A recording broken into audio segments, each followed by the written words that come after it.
it is always great seeing you. How does it feel to be back? You can hear the crowd behind us. TIFF is in full swing. As we speak, it hasn't started yet, but it feels like it's in full swing. Oh my God, it's so gratifying to be back. I mean, it's been amazing to see the support that the festival's had over the pandemic times, but there, as we've been reminded many, many times, there is really no substitute for a bunch of nice people in a room, preferably with a movie on screen, just to experience something together and just connect, and it's like, it means the world. You know, we always talk about this because you're the programmer of one of my favorite programs, and the reason why is because I consider this the jewel of TIFF. For folks who are going, what is he talking about? What are you in charge of, my friend?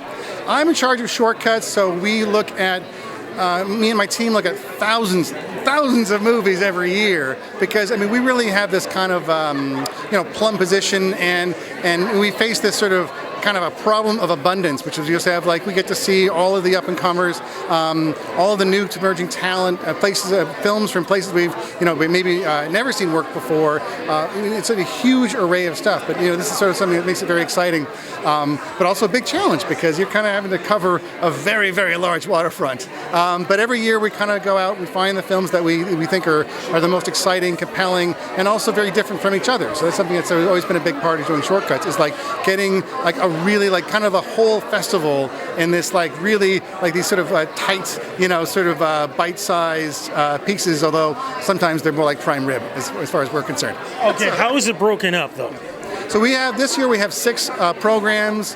For Shortcuts we play live action narrative, animation, documentary, everything up to about 40 minutes. I think we've got a couple of longer films. And so we have a couple of really long films, a couple of very short films. And really anytime somebody comes to a Shortcuts screening, they're going to see hopefully a sampling of everything. They're going to see documentary and animation and different kinds of storytelling, whether it's a thriller or a family drama or something really quiet and something really brash. I mean, we really try to kind of mix all of this stuff together in a way we hope is, great for audiences, great for the films, and just in a really exciting kind of survey of all this new talent. And very quickly, before we talk about the films, what makes a short film? Why would that become a short film?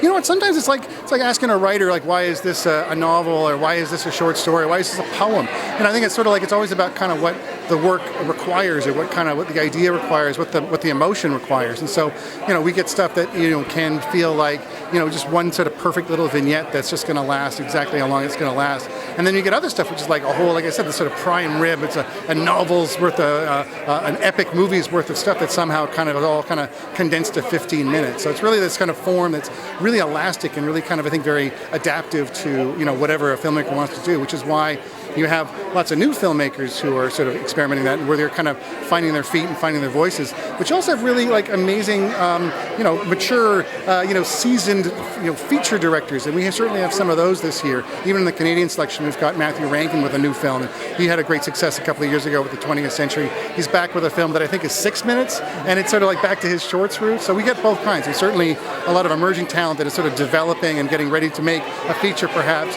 and also people who are maybe have already made features, but they have this idea, they have something that's this isn't necessarily a feature's worth of stuff. This is what this is. This requires this sort of short form.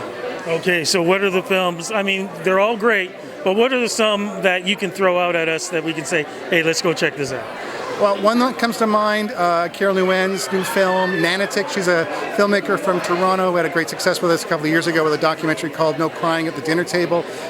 Started here, played everywhere in the world. Fantastic film. So she's back with her first fiction film, but really just has all the kind of detail and nuance and depth that she brought to her early documentaries. And she's still astonishingly young. So it's always it's great. Although you kind of feel I wish I always had that much together when at her age, but well, whatever. But yeah, so there's that. I mean, there's certainly one we're excited about, a brand new National Film Board of Canada animation called The Flying Sailor, which is from a team from Calgary that's nominated for Oscars. And this is it's almost like a Heritage Minute thing, because it's basically about this true story that happened with the Halifax explosion.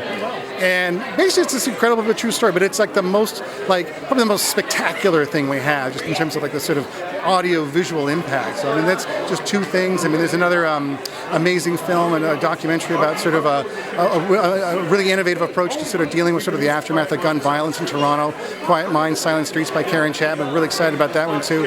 And again, it's kind of like these. You have this amazing abundance of apples and oranges and peaches and all these other kinds of fruit, because they're all very much their own thing, and we're really excited to have them all kind of together and hopefully sort of make some kind of sense together. So where do we go to see these on the website, to check out all the films and to catch the times and everything? Where do we go? Check out TIFF.net. You're going to see 6 shortcuts programs, and you can really kind of start anywhere. I mean, I think hopefully people are just going to keep coming back, because I think that's something we see for our shorts programs. People, when they see how much bang for the buck they get from a shorts program, they definitely get excited. And my friend, congratulations as always. Amazing. Thanks so much.